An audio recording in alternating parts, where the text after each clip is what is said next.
अब अगर देखें 2021 तक मार्केट बेहतर, अगर 9 प्रिज्म के अंदर 1 करोड़ ऐड होगा से पोजीशन अनाउंस होगा तो वहां पे आप फौरी घर बना सकते हैं।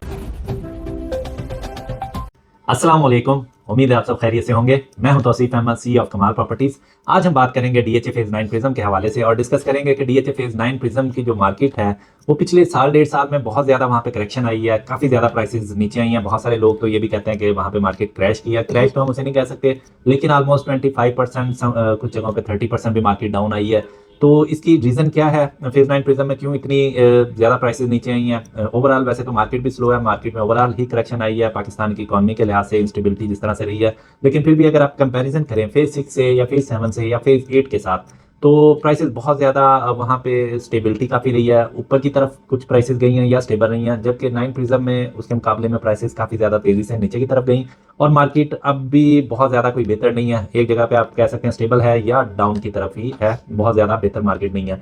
तो इसकी क्या वजह है कि फेज 9 प्रिज्म के अंदर इतनी ज़्यादा मार्केट डाउन क्यों हुई? ये हम इस वीडियो में डिटेल के साथ देखते हैं और साथ में ये भी डिस्कस करते हैं कि फेज 9 प्रिज्म का मुस्तकबिल क्या होगा, फ्यूचर क्या होगा। यहाँ पे जो लोग इन्वेस्टमेंट करना चाह रहे हैं या ऑलरेडी जिन लोगों की इन्वेस्टमेंट है, तो उनको अभी क्या करना चाहिए, उनके लिए क्या मशवरा हो सकता है। और जो लोग ऑलरेडी जिनके प्लॉट्स यहाँ पे हैं वो सेल करना चाहते हैं, तो अपनी प्रॉपर्टी कहीं और पे वो ट्रांसफर करना चाह रहे हैं, या वो अमाउंट अपनी निकाल के तो कुछ और बिजनेस में इंजेक्ट करना चाह रहे हैं, या उनकी कोई और लाइबिलिटी है, तो उन लोगों को क्या करना चाहिए, इस वीडियो के अंदर डिटेल के साथ डिस्कस करते हैं। लेकिन उससे पहले अगर अभी तक आपने हमारा यूट्यूब चैनल सब्सक्राइब नहीं किया तो अभी हमारा यूट्यूब चैनल सब्सक्राइब करें, ताकि प्रॉपर्टी से रिलेटेड हर नई आने वाली अपडेट आप तक टाइमली पहुंच सके और आप एक अच्छी इन्वेस्टमेंट कर सकें। डीएचए फेज 9 प्रिज्म जैसे आप लोगों को आइडिया है कि बहुत ज्यादा लोगों ने यहाँ पे गेन भी किया है। मुझे याद है 2016 में यहाँ पे 1 कनाल का प्लॉट मैंने 50 से 55 लाख की ब्रैकेट में भी लोगों को बाय करके दिए, और फिर एक टाइम आया कि यहाँ पे 3 करोड़ 3 करोड़ 25 लाख 2.5 करोड़ ऑलमोस्ट इस प्राइसेस में तो बहुत ज्यादा ट्रांजेक्शन की, लोगों के प्लॉट सेल भी किए, बाय भी करके दिए। तो बहुत सारे लोगों ने यहाँ पे बड़ा अच्छा गेन भी किया है। लेकिन साथ साथ अगर आप देखें तो बहुत से ऐसे लोग भी हैं जिनकी इन्वेस्टमेंट यहाँ पे बाउंड हुई है या जिन लोगों को लॉस भी हुआ है। तो पहले तो हम इस बात पे डिस्कस करते हैं कि लॉस किन लोगों को होता है। लॉस हमेशा उन लोगों को होता है जो हाई प्राइस पे बाइंग कर लेते हैं और फिर होल्ड नहीं कर पाते अपनी प्रॉपर्टी को। और ये सिर्फ प्रॉपर्टी में ही नहीं है, स्टॉक एक्सचेंज में आप देखें या फॉरेक्स में देखें, वहां पे भी यही सूरत हाल होती है कि जब आप हाई प्राइस पे बाय कर लेते हैं, रेट नीचे चला जाता है, तो आपको नुकसान उस सूरत में होता है जब आप मार्केट से एग्जिट कर जाते हैं। अगर आप एग्जिट नहीं करते और अपनी पोजीशन को होल्ड करते हैं तो फिर आपको लॉस नहीं होता, फिर आप प्रॉफिट के अंदर साल के अंदर, डेढ़ साल के अंदर प्रॉफिट के अंदर आप आ जाते हैं और फिर आप प्रॉफिट के अंदर ही अपनी कोई भी प्रॉपर्टी है उसे सेल करते हैं। तो जो लोग पैनिक में आके सेल कर देते हैं उन लोगों को लॉस होता है, और प्रॉफिट हमेशा उन लोगों को होता है जब मार्केट नीचे डाउन हो रही होती है, बहुत ज्यादा मार्केट में पैनिक होता है, तो उस टाइम बाइंग करते हैं और फिर अपनी प्रॉपर्टी को 2-3 साल होल्ड करते हैं, और जब मार्केट ऊपर की तरफ जा रही हो तो फिर उसे डिस्पोज ऑफ करते हैं। उन लोगों का ज्यादा यहाँ पे प्रॉफिट निकल रहा होता है। अब फेज 9 प्रिज्म की तरफ हम आते हैं कि फेज 9 प्रिज्म में इतनी प्राइसेस क्यों डाउन हुई, इतनी करेक्शन क्यों आई। तो इसकी एक, अगर हम फाइनेंस का भी रूल पढ़ते हैं कि हाई रिस्क हाई रिटर्न और लो रिस्क लो रिटर्न, तो जो 9 प्रिज्म है वो क्योंकि सारा का सारा नॉन पोजेशन होता है, हमेशा आपको ज्यादा प्रॉफिट वहां पे आ रहा होता है जो नॉन पोजेशन एरिया होता है। तो अब नॉन पोजेशन एरिया में इन्वेस्टमेंट करने का एक रिस्क भी होता है। रिस्क ये होता है कि जो पोजेशन वाले एरियाज होते हैं जहाँ पे लोग घर बनाने के लिए बाइंग करते हैं, वहां पे तो हमेशा ही, खासकर डीएचए में अगर आप देखें तो जैसे फेज 6 है, फेज 7 और फेज 5 वगैरह, वहां पे हमेशा ही बायर होता है, क्योंकि वहां पे लोग इन्वेस्टमेंट पॉइंट ऑफ व्यू से कम बाइंग कर रहे होते हैं। मेजोरिटी जो लोग इन्वेस्ट करते हैं वो घर बनाने के लिए बाइंग कर रहे होते हैं, तो जेन्युइन बायर होता है। तो वहां पे रेट बहुत ज्यादा डाउन नहीं होते, वहां पे जब मार्केट बूम होती है तब भी बहुत ज्यादा कोई फर्क नहीं पड़ता, और जब ज्यादा मार्केट डाउन होती है तो तब भी वहां पे मार्केट का कोई ज्यादा फर्क नहीं पड़ता। वहां पे ज्यादातर प्राइसेस स्टेबल रहती हैं। जब मार्केट ऊपर की तरफ जारी होती है तो रेट ऊपर की तरफ जाते हैं। उसकी रीजन ये होती है कि वहां पे जो प्लॉट्स हैं वो कम होते हैं, प्रॉपर्टीज कम होती हैं, सेलिंग के लिए भी कम आती हैं, जबकि डिमांड ज्यादा होती है तो प्राइसेस ऊपर की तरफ जारी होती हैं। फिर थोड़ा सा कंपेरिजन ये भी आ जाता है कि जैसे जो नॉन पोजेशन एरियाज हैं या जो ऐसे एरिया जहाँ पे पोजेशन अभी नया मिला और वहाँ की जब प्राइसेस ऊपर जाएंगी तो अल्टीमेटली जो पहले से डेवलप ब्लॉक्स होते हैं, डेवलप फेजेस होते हैं, वहाँ पे रेट उसके कंपैरिजन में ही ऊपर जाता है। अब ये नहीं हो सकता कि डीएचए फेज 9 प्रिज्म में अगर 3 करोड़ का प्लॉट है जो अभी पोजेशन सिर्फ आया है या बहुत सारी जगह पे पोजेशन नहीं भी है, और एक एरिया जहाँ पे 20-30% घर बन चुके हैं तो वो भी 3 करोड़ में आपको मिले और डीएचए फेज 9 प्रिज्म भी 3 करोड़ में मिले। जब डीएचए 9 प्रिज्म का रेट ऑलमोस्ट 4 करोड़ हो जाएगा तो ये नहीं हो सकता कि 4 करोड़ में आपको फेज 7 में भी 1 कनाल का प्लॉट उसी तरह अच्छी लोकेशन का मिल जाए। ऑब्वियस बात है, अगर उसका भी फिर अगर 9 प्रिज्म के अंदर 1 करोड़ ऐड होगा तो फेज 7 के अंदर भी 1 करोड़ ऐड हो जाएगा। तो डीएचए 9 प्रिज्म में प्राइसेस ज्यादा इस वजह से डाउन आई कि यहाँ पे सारा का सारा जो ये फेज था वो नॉन पोजेशन था, और यहाँ पे ज्यादातर लोगों ने इन्वेस्टमेंट पॉइंट ऑफ व्यू से बाइंग की। अब उसमें से बहुत सारे ऐसे लोग भी थे जिन्होंने बड़ा शॉर्ट टर्म के अंदर शॉर्ट टर्म गेन लेने के लिए इन्वेस्टमेंट की। तो जिन लोगों ने शॉर्ट टर्म के लिए इन्वेस्टमेंट की, जैसे ही प्राइसेस डाउन आना शुरू हुई तो वो पैनिक कर गए और उन्होंने सेलिंग करना शुरू कर दी। और सेकंड ये है कि जब यहाँ पे जेन्युइन बाय कम है, सिर्फ इन्वेस्टर ज़्यादा है, तो जब इन्वेस्टर बीच में से निकलना शुरू हो जाता है, जब प्राइसेस डाउन आना शुरू हो जाती है, तो मेजॉरिटी इन्वेस्टर निकलना शुरू हो जाता है। सिर्फ मेच्योर इन्वेस्टर रह जाता है जो लॉन्ग टर्म के लिए बाइंग करता है, लेकिन उसकी परसेंटेज 2-3%, 5% मैक्सिमम इतनी है, बहुत ज़्यादा कम है। जबकि जो 80-90% आपका इन्वेस्टर होता है वो बीच में से निकल जाता है। जब इन्वेस्टर निकल जाता है, जेन्युइन बायर ऑलरेडी बहुत ज़्यादा कम होता है, तो फिर प्राइसेस नीचे आना शुरू हो जाती है। तो यही पिछले 1.5-2 साल के अंदर नाइन प्रिज्म के अंदर हुआ है। वही प्लॉट जो आपको 2 करोड़ 50-60 लाख के इजीली सेल आउट होते थे और अवेलेबिलिटी बड़ी कम होती थी, वही प्लॉट आज 2 करोड़ 10 लाख में, 2 करोड़ 15 लाख में, 2-20 में, इस प्राइस रेंज के अंदर सेल हो रहे होते हैं। जिस जो प्लॉट आपके 3 करोड़ पे चले गए हुए थे, वो आज आपको उसी तरह की लोकेशन 2.5 करोड़ में भी मिल जाती है। और सम टाइम अगर किसी बंदे को बहुत ज़्यादा अर्जेंट ज़रूरत हो तो इससे कुछ मुनासिब प्राइस में भी आपको मिल जाता है। तो मेन रीज़न डीएचएफ इज 9 प्रिज्म की, और इसी तरह से फाइल्स का भी अगर आप देखें तो यही रीज़न हुई कि जब इन्वेस्टर बीच में से निकल गया, मार्केट डाउन की तरफ जा रही है, तो genuine buyer already in phases में बहुत ज़्यादा कम है, तो इस वजह से यहाँ पे प्राइसेस काफ़ी ज़्यादा डाउन आई है। अब हम डिस्कस करते हैं कि इसका फ्यूचर क्या होगा और आगे क्या मार्केट मजीद डाउन होगी, क्या बहुत ज़्यादा सस्ते हो जाएंगे प्लॉट यहाँ पे, और दूसरा हम देखते हैं कि इसका ट्रैक रिकॉर्ड क्या है। तो अगर हमने कोई भी इसकी डिस्कशन करनी है तो उसके लिए हमें इसका ट्रैक रिकॉर्ड पता होना ज़रूरी है, क्योंकि अगर हम सिर्फ हवा में तीर छोड़ देंगे, हवा में बात करेंगे, तो उसका फ़ायदा कोई नहीं है। वो ऐसे ही लगेगा कि फेक हम कोई भी दावा करेंगे। तो हम पिछला ट्रैक रिकॉर्ड के मुताबिक अगर बात करेंगे तो वो जस्टिफाई भी करेगा और आप लोगों को भी समझ आएगा कि इसका फ्यूचर में प्राइसेस क्या होने जा रही हैं, ऊपर की तरफ जाएंगी या नीचे की तरफ जाएंगी। तो अब हम डिस्कस करते हैं 2015-16 से मैं स्टार्ट करता हूँ। 15 में इसकी बैलेटिंग हुई। जब बैलेटिंग हुई तो फाइल का रेट ऑलमोस्ट 50-51 लाख था। उसके बाद प्लॉट की जो रेट थे वो ऑलमोस्ट 50 लाख से स्टार्ट होकर और 60-65 के दरमियान थे। फिर टाइम के साथ साथ आहिस्ता आहिस्ता मार्केट थोड़ा सा ऊपर हुई। फिर 2016 में फेब मार्च के अंदर बूम आया और 3-4 महीने बहुत ज़्यादा तेज़ी रही, और उसी तेज़ी के अंदर आपका जो रेट था वो 1 करोड़ से प्लस चला गया, और 1 करोड़ 40-50 लाख तक भी जो आपको प्लॉट 70-80 लाख में मिल जाता था, वो 1 करोड़ 40-50 लाख तक चले गए। और जो प्लॉट आपको 50-55 लाख में मिल जाता था, वही प्लॉट आपके 80-85 लाख के ऊपर, मिनिमम के ऊपर चले गए।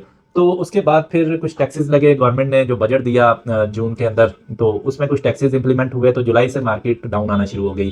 तो उसके बाद भी मार्केट डाउन आई, कोई 20% आप कह सकते हैं कि करेक्शन हुई, लेकिन बहुत ज़्यादा फर्क नहीं पड़ा। फिर मार्केट स्टेबल रही, 2018-19 तक मार्केट स्टेबल रही। फिर 2020 में तेज़ी आई, बूम आया और मार्केट बहुत ज़्यादा तेज़ी के साथ ऊपर गई, और वही प्लॉट जो आपको 1 करोड़ 40 लाख रुपए में मिल जाता था वो 3 करोड़ के ऊपर चले गए, और जो प्लॉट आपको 85 लाख में मिलता था, 80-85 लाख में, वो 185 तक चले गए, और जो प्लॉट आपको 1 करोड़ के अंदर मिलते थे वो प्लॉट आपके 2.5 करोड़ की रेंज के अंदर चले गए। तो इसी तरह से अब अगर देखें 2021 तक मार्केट बेहतर रही। 2021 के बाद मार्केट दोबारा से स्लो होना शुरू हो गई और अभी भी मार्केट डाउन की तरफ है। अभी आप तकरीबन 2-3 महीने से देखते हैं तो मार्केट काफ़ी हद तक स्टेबल है, और अभी भी मार्केट बहुत ज़्यादा तेज़ी की उम्मीद तो अभी नहीं की जा रही, लेकिन इसी तरह से मार्केट स्टेबल रहेगी। साथ साथ पोजीशन आ रहा है 9 प्रिज्म के अंदर, जिसमें आपका क्यू और आर ब्लॉक का पहले पोजीशन दिया गया था, फिर उसके बाद डी और ई ब्लॉक का पोजीशन दिया गया था, और अब एफ और जी का अनाउंस हुआ है, लेकिन अभी लिस्ट नहीं आई जिसके अंदर आपकी लिस्ट के अंदर आपके प्लॉट नंबर्स होंगे, इन प्लॉट्स का पोजीशन दे दिया गया है। तो अभी 4 ब्लॉक्स का तो फुल फ्लैज प्लॉट्स के साथ पोजीशन आ गया है, जबकि 2 ब्लॉक्स की अनाउंसमेंट हुई है, उनकी भी जल्द लिस्ट आ जाएगी। ऑन ग्राउंड अगर आप देखें तो बहुत ज़्यादा वहाँ पे आपको क्लैरिटी नज़र आती है, और पता चलता है कि प्लॉट्स ऑलमोस्ट रेडी हैं। डीपी पोल्स, ट्रांसफार्मर्स, लाइट्स, सब कुछ वहाँ पे लग चुका है। बस अब जैसे जैसे पोजीशन अनाउंस होगा तो वहाँ पे आप फौरी घर बना सकते हैं। अब घर बनाने के साथ वहाँ पे फौरी आपका घर बनाना स्टार्ट नहीं होंगे, कोई 1-2-4 घर आपको स्टार्ट में नज़र आएंगे। ज़्यादा घरों की तादाद आपको तकरीबन 1.5-2 साल बाद नज़र आएगी, और फिर यहाँ पे जब घर एक बनते हुए नज़र आएंगे तो फिर यहाँ पे बिल्डर इन्वॉल्व होगा, फिर मार्केट रेट यहाँ पे तेज़ी से ऊपर की तरफ जाएगा, जिस तरह फेज 7 के अंदर ऊपर की तरफ गया। तो अभी अगर आप देखें तो जिन लोगों ने भी यहाँ पे बाइंग करनी है उनको मैं यही मशवरा दूंगा कि कम से कम अपना 2 से 3 साल का टाइम पीरियड रखें। शॉर्ट टर्म के अंदर यहाँ पे इन्वेस्टमेंट ना करें, मे भी हो सकता है मार्केट ऊपर चली जाए, लेकिन जो सॉलिड ट्रेंड नजर आता है वो यही है कि कम से कम यहाँ पे 2 साल के लिए आप इन्वेस्टमेंट करेंगे तो फिर ही आपको फ्यूचर में फायदा होगा। क्योंकि प्रॉपर्टी का साइकिल 4 से 5 साल का होता है, जिसमें आपका बूम भी आता है, फिर स्लम भी आता है, फिर मार्केट स्टेबल रहती है। तो ज्यादा मार्केट स्टेबल रहती है, कुछ अरसे का बूम आता है, और फिर इसी तरह से कुछ अरसा आपकी मार्केट डाउनवर्ड ट्रेंड में चलती है। फिर इसके बाद हम थोड़ा सा अगर डिस्कस करते हैं कि यहाँ पे प्राइस रेंज क्या है, तो प्राइस रेंज जो एक कनाल में आ जाती है वो 1 करोड़ 70 लाख रुपए मिनिमम से लेकर 3 करोड़ रुपए तक आपका रेट चला जाता है। अगर आप पोजेशन प्लॉट्स में आ जाए तो फिर 2 करोड़ से लेकर और 3 करोड़ में आपको पोजेशन अच्छा प्लॉट मिल जाता है। और एक आइडियल जो रेंज है वो आप अगर 2 करोड़ 25 लाख से 2 करोड़ 50-60 लाख रुपए का आपका बजट है तो उसके अंदर आप अच्छी इन्वेस्टमेंट कर सकते हैं। अब इसमें इन्वेस्टमेंट में मैं फिर आपको यही मशवरा दूंगा कि अगर आपने इन्वेस्टमेंट पॉइंट ऑफ व्यू से यहाँ पे बाइंग करनी है तो कम से कम आपने अपना 2 से 3 साल का टाइम पीरियड रखना है। और इसी तरह से अगर आप फ्यूचर में घर बनाने के लिए लेना चाहते हैं, आपका इरादा है कि 3 से 4 साल बाद आप घर बनाएं वहाँ पे, तो फिर आपको मैं मशवरा दूंगा कि आप फेज 9 प्रिज्म के अंदर बाइंग करें, वो आपके लिए ज़्यादा फिजिबल रहेगी। अब हम 10 मरले का डिस्कस करते हैं। 10 मरला की जो प्राइस रेंज है वो 1,15,00,000 से लेकर और 1,80,00,000 रुपए तक है। अब इसमें डिपेंड करता है जो जे ब्लॉक हो गया, के ब्लॉक की नीचे वाली नंबरिंग, वहाँ पे 1,15,20,00,000 रुपए में भी प्लॉट मिल जाता है, जबकि जो ऊपर वाली नंबरिंग में आप आते हैं तो वहाँ पे रेट इंक्रीज हो जाता है। आर ब्लॉक में पोजेशन है, आर ब्लॉक में प्लॉट आपको 1,70,00,000 से 80,00,000 की रेंज में मिलता है, जो अच्छा प्लॉट है। और हल्की जो लोकेशन है, हल्की लोकेशन के अंदर आपको तकरीबन 1,40,50,00,000 में भी प्लॉट मिल जाता है। अवेलेबिलिटी के ऊपर डिपेंड करता है।